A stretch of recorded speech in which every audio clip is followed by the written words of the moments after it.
बिल्कुल। बट आपके जवाब की शुरुआत में जो आपने बोला ना, मैं तो मेरा दिमाग वहीं अटक गया था कि 29 और 30 साल में एक बैटर फ्लरिश होता है। ये हमारे 30 साल वाले क्यों नहीं फ्लरिश होकर दे रहे? ये लगता है बाबर आजम इज 30 नाउ। क्यों नहीं वो फ्लरिश हो? तो मतलब वो जहां से स्टार्ट किया था, देखें बाबर आजम की trajectory should have been very high up till now. जहां से स्टार्ट किया था, he is highly ranked rate. 30 साल के होते होते तो he should have been the most experienced and the most reliable batter of Pakistan, which he is not। तो ये हमारे वाले रिवर्स गियर में क्यों जा रहे हैं? अनफॉर्चुनेट होना नहीं चाहिए ऐसे, क्योंकि ये तो आपकी पीक है। इसमें तो आपने अच्छा, इसमें एक इसमें शामिल कर लें एक चीज़। आपने कहा कि 30-32 साल तक बैटिंग आती है, तो 35 साल में तो आपने अपनी करियर का आखिरी मैच खेला हुआ है यूसुफ साहब। वो मैंने खेला है, उन्होंने खेलने नहीं दिया था। वो बहुत से लोग थे उसमें। अगर यूसुफ हम देखें पीछे, अगर जो बाबर आजम के साथ हुआ है पाकिस्तान में, क्योंकि वो अप देयर था, सारी दुनिया उसको मान रही थी कि he is a great player, सारे की नॉलेज कर रहे थे। लेकिन आपने उसके साथ क्या किया? आपने उसके ऊपर इतना प्रेशर डाल दिया, इतना ज़्यादा क्रिटिसिज्म उसके ऊपर आया, उसकी कप्तानी के ऊपर। तो अगर उसकी कप्तानी नहीं अच्छी थी तो उसको उतार देते। उसको उसके ऊपर इतना प्रेशर नहीं डालना चाहिए था। अब वो अंडर प्रेशर है। अब इस प्रेशर में से निकलने के लिए डेफिनेटली उसको टाइम लगेगा। आपको लगता है कप्तानी देना गलत थी बाबर को? That was जी बिल्कुल रॉन्ग टाइम। जी, हमने स्टार्ट में मलिक को भी कप्तानी दी थी और वो he did not do well, वो भी टाइमिंग गलत थी। अभी बाबर को देना कप्तानी गलत टाइम था। जी बिल्कुल, क्योंकि अगर आपने उसको कप्तान बनाना था तो किसी एक फॉर्मेट के लिए उसको कप्तान बनाना था। मुझे याद है वसीम अकरम की मुझे कॉल आई थी और उसने मुझे बोला कि उसको कप्तान बनाना चाहिए। मैंने कहा यार बड़ी अच्छी क्रिकेट खेल रहा है वो, बड़ा अच्छा जा रहा है, उसकी परफॉर्मेंस बड़ी ज़बरदस्त जा रही है, तो उसको आप कप्तान ना बनाए। अगर बनाना भी है तो किसी एक फॉर्मेट के लिए बनाइएगा। ये नहीं है कि उसको तीनों कप्तानी दे दी, 2020 की भी, वनडे की भी, टेस्ट मैच की। इतना ज़्यादा प्रेशर बिल्ड कर दिया उसके ऊपर। और उसके बाद फिर जो क्रिटिसिज्म, वो क्रिटिसिज्म जो है वो शान मसूद पे क्यों नहीं आ रहा, वो किसी और प्लेयर पे क्यों नहीं आ रहा, बाबर पे क्यों? क्योंकि वो आपका एक एस्टेब्लिश प्लेयर था जिसको सारी दुनिया मान रही थी। आप कह रहे थे जी कोहली के उससे भी अच्छा है, वो मजबूरतन सरफराज को निकालना पड़ा, तो निकालने की वजह से फिर जाहिर सी बात है बाबर को ये जिम्मेदारी दे दी थी कैप्टनसी की। मगर हम पाकिस्तान के ऊपर बात करने आ गए और उसके बाद फिर हम किसी भी टीम को नहीं देखते हैं, इग्नोर कर देते हैं। आज मैच होना, आज मुकाबला होना, it is Australia versus England और बड़ा मजेदार इनका जो है मुकाबला आपस में रहता है। बट राइट नाउ ऑस्ट्रेलिया एक पूरी इंजर्ड टीम है। उनके मेजर प्लेयर्स जो हैं, 4 प्लेयर्स उनके जो है वो इंजर्ड है। उसके बाद वो टीम पलट के आ रही है। बट नोइंग ऑस्ट्रेलिया, यूसुफ अभी भी चैलेंज पुटअप तो कर ही सकती है ऑस्ट्रेलिया की जिस तरह की क्वालिटी है। देखिए, अगर दोनों टीमों को देखा जाए तो इंग्लैंड इस टाइम ऑन पेपर बहुत स्ट्रॉन्ग टीम है। हार करा रही है इंडिया से, वो कोई मसला नहीं। हाँ। देखिए, ऑन पेपर बात हो रही है, हार के आ रही है जी, तो बात की बात है। बड़ी टीमें जो हैं वो आगे देखती हैं, आगे क्या करना, पीछे जो हो गया वो ख़त्म है। ऑस्ट्रेलिया भी हार के हाँ, लेकिन ये देखें कि इनकी टीम में 4-5 बड़े प्लेयर नहीं है। इनके अगर देखें तो वो जो है अपना ट्रेविस हेड, उस पर बहुत ज़्यादा रिलाई करेगी जी।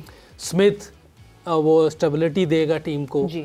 और एक इंग्लिश है, वो तेज़ खेलता है। इनकी टीम में जाम्पा जो है वो इनको एडवांटेज दे सकता है। लेकिन उधर काफ़ी ऐसे लड़के हैं जो ऑलरेडी सीज़न है, जो काफ़ी अरसे से खेल रहे हैं। उनमें सबसे बढ़ के उनका कैप्टन है बटलर, बहुत डेंजरस प्लेयर है।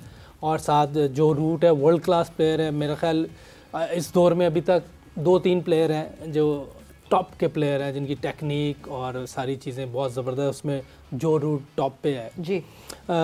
फिर ब्रुक है, बहुत ज़बरदस्त है। उनका बेन डकट स्पिन पे बहुत अच्छा खेलता है। अगर आप देखें स्पिन पे वो बहुत डेंजरस प्लेयर है, हर तरफ स्वीप मारता है। अगर आप फील्डर इधर करेंगे तो उधर मार देगा। हाँ। वो एक जिसको कहते हैं जादूगरी प्लेयर है, वो हर तरफ खेल लेता है।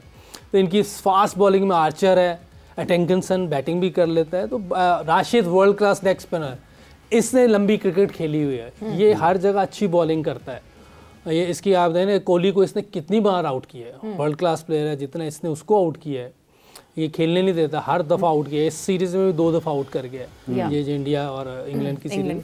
तो ओवरऑल अगर ऑन पेपर देखें तो इंग्लैंड स्ट्रॉन्ग टीम है, लेकिन ऑन डे क्योंकि इन दोनों का मैच भी वैसे है जैसे इंडिया पाकिस्तान का होता है, एशेज टाइप इनकी बॉल लगती है। तो ऑन डे जो ज़्यादा प्रेशर को हैंडल कर जाएगा उसके चांसेस ज़्यादा है। अच्छा इजाज़ भाई, ये जो अभी हम बात कर रहे हैं इनकी प्लेयर्स ऑस्ट्रेलिया के इतने ज़्यादा निकल गए, लेकिन कोई बहुत ज़्यादा ऐसा लगता नहीं कि यार कुछ गड़बड़ हो गई है। पाकिस्तान में एक ही प्लेयर, अगर शाहीन अफरीदी अनफिट हुए तो नया बॉल कौन करेगा, शोर मच गया। हाँ। साइम अयूब इंजर्ड हुए, ओपन कौन करेगा, शोर मच गया। जी बिल्कुल, क्योंकि पूल ऑफ प्लेयर्स आपके पास नहीं है। लेकिन ऑस्ट्रेलिया की सबसे अच्छी चीज़ ये है कि उनकी डोमेस्टिक क्रिकेट बहुत स्ट्रॉन्ग है, वो क्वालिटी क्रिकेट खेलते हैं। तो कोई भी प्लेयर अगर 1-2 प्लेयर टीम से 3 प्लेयर बाहर हुए तो विद इन 6 मंथ उनकी दोबारा टीम खड़ी हो जाती है। क्यों? डोमेस्टिक क्रिकेट स्ट्रॉन्ग है उनकी, और वो हमें भी सोचना पड़ेगा कि डोमेस्टिक क्रिकेट हमारी जो है ना उस क्वालिटी क्रिकेट होनी चाहिए, और फिर जाके पूल ऑफ प्लेयर्स आपके पास होने चाहिए। सपोज मैं अगर खेल रहा हूँ पाकिस्तान के लिए और मेरे पीछे यूसुफ खड़ा है तो मेरे ऊपर प्रेशर होगा इस चीज का। बेंच स्ट्रेंथ का जितना इम्पैक्ट पड़ता है ना, कि एक प्लेयर ऑन हिज टोज रहता है और उसको पता होता है कि बेस्ट परफॉर्मेंस देनी है। खैर वक्त एक ब्रेक का हुआ है, और ब्रेक से जब हम वापस आएंगे तो गद्दाफी स्टेडियम में दोनों कैप्टन टॉस के लिए रेडी होंगे। So after the short break.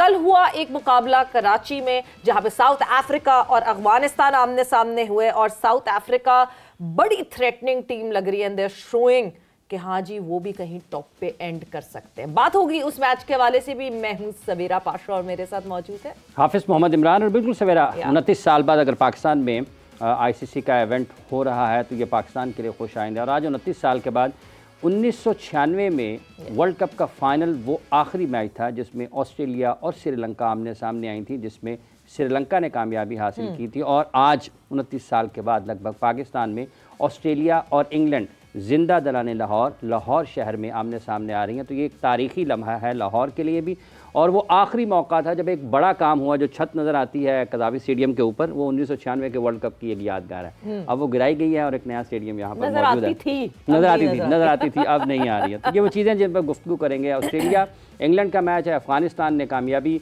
हासिल नहीं की है और जनूबी अफ्रीका ने कामयाबी हासिल की। अफगानिस्तान से बहुत सारे लोगों को उम्मीदें थी, क्यों वो अच्छा खेल नहीं पेश कर पाए हैं, इस पर बात करेंगे। हमारे साथ स्टूडियोज़ में तशरीफ़ फरमाया पाकिस्तान के टेस्ट क्रिकेटर जनाब एजाज़ अहमद साहब। अस्सलाम वालेकुम एजाज़ साहब। वालेकुम अस्सलाम। बहुत बहुत शुक्रिया आपका। साबिक कप्तान पाकिस्तान क्रिकेट टीम मोहम्मद यूसुफ साहब भी हमारे साथ। अस्सलाम वालेकुम यूसुफ। वालेकुम अस्सलाम। हाफिज़ जी मुबारक हो।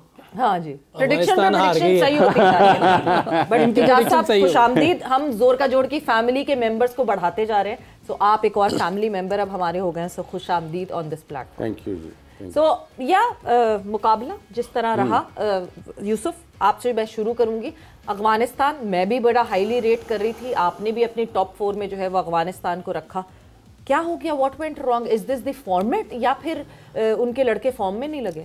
बिस्मिल्लाहिर्रहमानिर्रहीम, ऐसे ही कुछ हुआ है क्योंकि कल अगर देखें आप, जिन पे वो उम्मीदें रखते हैं, तवक्कुआत होती हैं, कोई विकेट नहीं लेगा। राशिद खान कोई विकेट नहीं ले सका। नूर अहमद, उसने मेरा 70+ रन दिए हैं, वो भी इतनी अच्छी बॉलिंग नहीं कर सकते क्योंकि उन्होंने स्पिन से दूसरी टीमों को अंडर प्रेशर करना होता है, तो उधर ही वो नहीं कर सके। बॉलर उनका फजल एक है, वो भी शायद उस तरह कल बॉलिंग नहीं कर सके जो होनी चाहिए। 315 रन गो के, इतने रन नहीं आजकल की क्रिकेट में। अगर आप देखें कि जो रूल्स हैं, इतने रन बनने चाहिए। पहले भी इतने रन बन जाते थे। एक बार मैंने और जाज भाई ने एक पार्टनरशिप की थी ऑस्ट्रेलिया के खिलाफ, यहाँ 315 रन हमने किए थे और हमारी बेस्ट बॉलिंग साइड थी, उन्होंने वो रन चेस करवा लिए थे। क्यों जी जाज भाई, आपने भी 100 किया था, मैंने भी उसमें, मेरा पहला 100 था ऑस्ट्रेलिया का, इनका भी 100 था। तो उस वक्त 300 रन चेज हो जाते थे। तो आजकल तो वैसे ही बहुत आसान हो गया। 2 नए बॉल हैं, 5 फील्डर अंदर हैं। बैटिंग में भी क्लैप्स हुआ है इनके। वो गुरबाज से तवक्कुआत हैं, वो भी 6 रन 12 बॉल पे, कोई वैसी। इनमें महज से इनका कैप्टन थोड़ी सी उसने दिखाया है, लेकिन ओवरऑल देखा जाए तो कंप्लीट वो टीम कल अपनी उस शेप में नजर नहीं आई जो 2023 के वर्ल्ड कप में नजर आ रही थी। कैप्टन ने तो कुछ भी नहीं किया। एक रहमत शाही थे जो कि कैप्टन रहमत शाह नहीं है। नहीं कैप्टन नहीं है, रहमत शाह जो है शाहिद है। शाहिद, सारे नाम एक जैसे ही हैं। सिर्फ जो है वो रहमत शाह नहीं, जो है वो कुछ अलग दिख रहे थे वो। बट मैच समरी पे हम नजर डाल लेते हैं और फिर उस कॉन्वर्जेशन को आगे बढ़ाएंगे। सो मैच समरी आपके सामने स्क्रीन पर।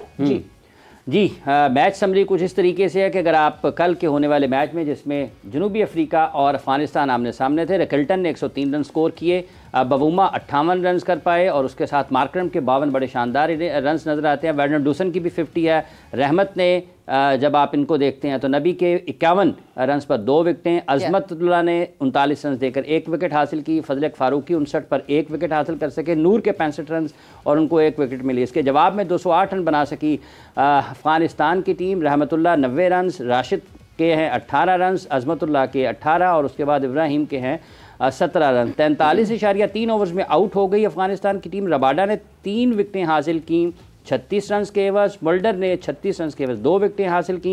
निगीडी के 56 रन इनको हुए और 2 विकेटें ये हासिल करने में कामयाब रहे। मार्को जेनसन ने 32 रन देकर 8 ओवर्स में 1 विकेट हासिल की। यूं 315 रन के जवाब में अफगानिस्तान की टीम 208 रन बनाकर आउट हुई और जनूबी अफ्रीका ने यह मैच 107 रन से जीता। इजाज़त क्या गड़बड़ रही, क्या खराबी रही, जैसे अभी आपने यूसुफ साहब को सुना? जी बिल्कुल, अगर आप देखें तो